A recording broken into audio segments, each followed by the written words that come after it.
So I would like to discuss the smart money list. What is the best way to have your money as you go into retirement?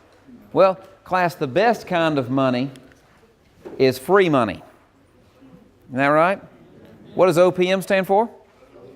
Other people's money. Not to be confused with Office of Personnel Management. Okay, other people's money.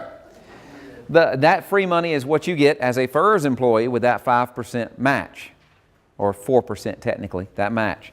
It is great to get. The second best kind of money is tax-free money. Now, I like those two words together, don't you? Tax and free. Now, there are basically three kinds of tax-free money.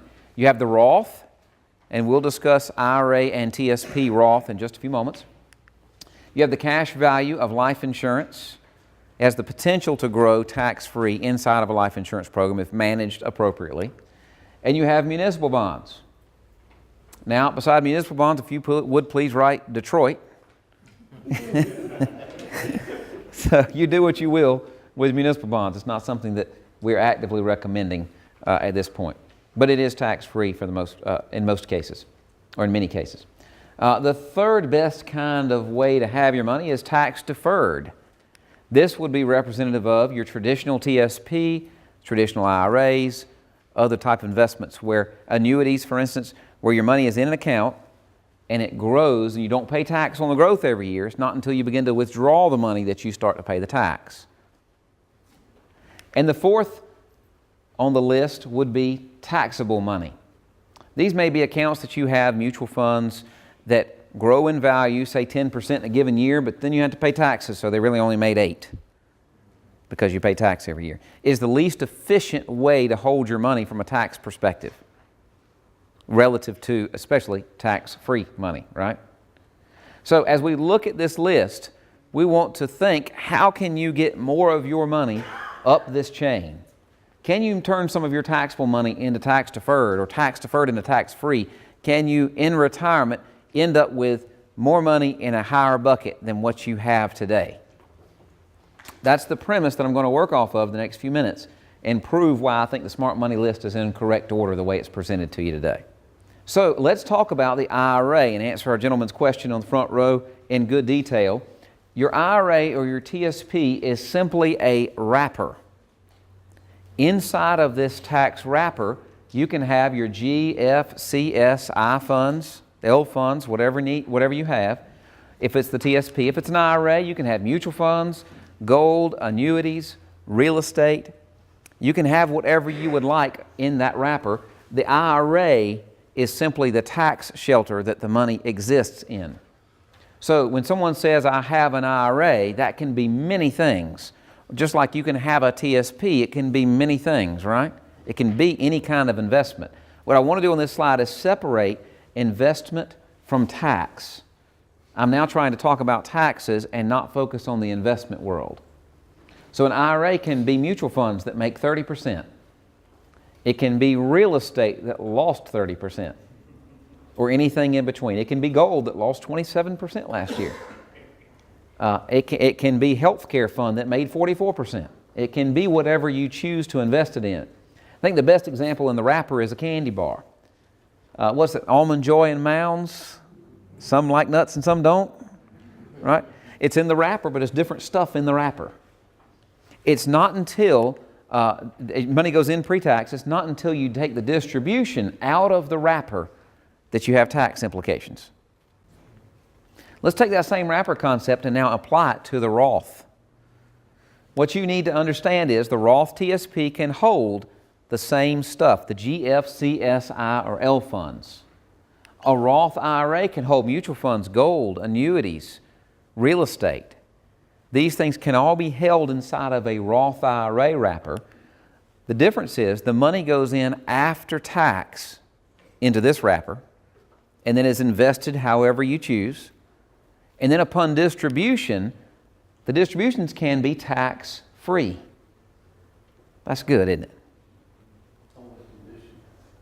On what condition? I thought you'd never ask. We're going to walk through those over the next few minutes. Hold on. There are a few, but it's not as much as you may think. It's really a good deal.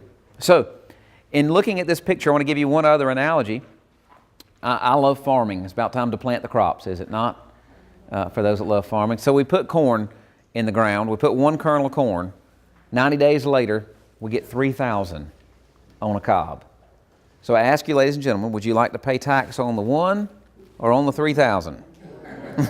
Okay. Roth IRA, traditional. That's what we're talking about. I think that's the best example I can give. All right? So the first thing I need to do to help alleviate some confusion is compare the Roth IRA to the Roth TSP. This is a point that's typically a difficult point of confusion for individuals. The Roth TSP has a limit of $18,000 per year of your contributions if you are under age 50. If you are 50 or over, you can put a full $24,000 into the program. This money can be contributed regardless of your income. Higher income employees can still contribute this much money. There is no other limitation or problem with making these contributions as long as you're an active employee and meet the requirements of participating in the TSP. Now on the other side of the house, the Roth IRA has much lower limits, $5,500 or $6,500, and it is subject to publication 590 of the IRS pubs.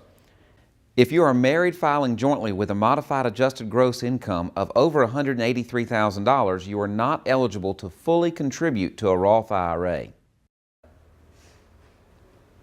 If your income is below that limit, you can contribute to a Roth IRA, and the two are completely separate. To make sure you get the point, you can contribute $24,000 to your Roth TSP and $6,500 to your Roth IRA for a total of $30,500. Ramen noodles tonight, baby. Isn't that right? Okay. But you can put that in if you would like. They work separately and distinct from each other. We're doing tax planning here. We're thinking through the taxes. Whatever goes into these accounts can grow tax-free again. Tax-free. Okay? Let's talk about what it is not first. You do not have the ability to convert your existing TSP money to Roth TSP inside of the TSP. That's not an option.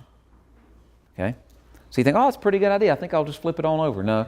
The only way to get your TSP currently into Roth is to push it out into, the planning would be to push it out into an IRA, and then Roth convert pieces of it from IRA to Roth as appropriate. You can go straight from TSP to Roth, but be careful, the taxes could be atrocious and make such a move. You have to manage your taxes on that move. I'll explain that more in just a moment as well. So you cannot convert your existing TSP inside of the TSP. Point number 2, it's not all or nothing.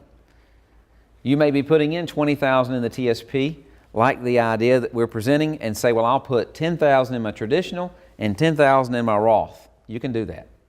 Inside of the TSP, you can pick and choose how much goes in which bucket. Next, your employer match for the FERS employees will always go into the tax-deferred bucket, or the traditional TSP. You may be placing all of your money into the Roth TSP. They're still going to give you their money in the traditional TSP. Notice that required minimum distributions will still be forced upon you at 70.5, even if it's Roth TSP. Roth IRAs under current law do not have a required minimum distribution. That's something that was recently on the chopping block, but it hasn't passed yet, so I don't look for it to. But there's no forcing of your withdrawals from Roth IRAs where there are with the TSP and the traditional IRA. Okay? Now, let's talk about the advantages of a Roth IRA. You can pay taxes on the contributions and you get tax-free growth. We got that concept down, right? At the same time, there's no tax and no penalty on the growth when you turn 59.5, as long as you've had an account going for at least 5 years.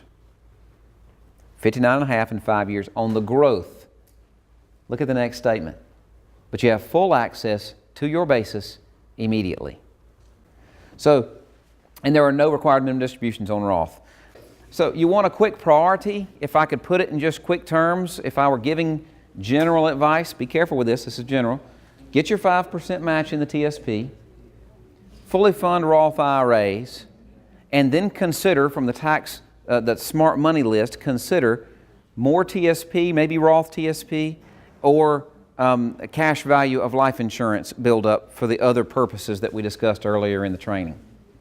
And so that would be your call. 5% match, Roth funding, either more TSP or life insurance depending on your situation. The voluntary contribution program for CSRS, we talked about Roth. Again, you have this chance to create this massive 10% of your lifetime earnings, taking money from after-tax cash, pushing it through the voluntary contribution, CSRS only, into the Roth IRA, and basically only owe tax on the little bit of gain it had while it was in the voluntary contribution. Practically no tax liability to creating a massive Roth IRA. It is a great option that you should seriously look at and consider if you have outside cash, and we have a video on such on the website for you. Now, to answer the last question in this segment, should I Roth? Won't I, and again, I'll make the general statement, won't I be paying, and won't I be in a lower tax bracket, paying less tax when I retire than I am paying today? That's a trick question. Be careful, okay? What we find in dealing with many, many individuals that are in your very same seat is that for two reasons, one of two reasons, they are not in a lower tax bracket when they retire. Let me illustrate. We find that taxable income for many people are on this blue square that you see at the top of the 25% bracket. Meaning, right now you're paying 25 cents on the dollar on the marginal rate because your income may be in the 140 range or single people may be in the $80,000 range. You retire and your income drops all the way down to there. Do you see that on the graph? Did we drop tax brackets, class? Okay. And so many people move from one end of the bracket to the other. And when you are withdrawing your TSP at the bottom of the 25% bracket, it's just like saving it at the top of the 25% bracket. There's no tax savings in that play. Do you see my point? Now again, I'm not saying this is you, but I know I can say confidently that it's many people in the room. We've dealt one-on-one with many. By the time we add your FERS pension, your CSRS pension, your Social Security, your spouse's Social Security, we start putting those pieces together, lo and behold, we're still over that 15% bracket for many folks. And by the time you start drawing just a few dollars from your TSP, boom. We have just found one of our first points where the three legs of the stool don't work out so well. Your pension and your Social Security check keep your income at such a level that your TSP is taxed at still a higher rate instead of a lesser rate. All right. Again, I'm introducing the concept today. Look at your numbers. Make decisions. If you had to say, well, my tax bracket's going to be the same in retirement as it is today, if that were you, would you choose to postpone taxation if the number were the same? Because here's my next question. Do you generally believe taxes are going to go up or down in the future? All right. So what basket are you placing your eggs in? That's the question. I know that the vast majority of the assets in the room are in tax me later buckets. Is that appropriate for as much as you have in those buckets? Should you consider some of your money to go into a never tax me again bucket? Solomon, the richest and wisest man that ever lived, said divide your spoil in 7 or 8 different places because you never know what will come on the earth. I think that's good advice. Not only in your investments and your savings, what about your tax strategies?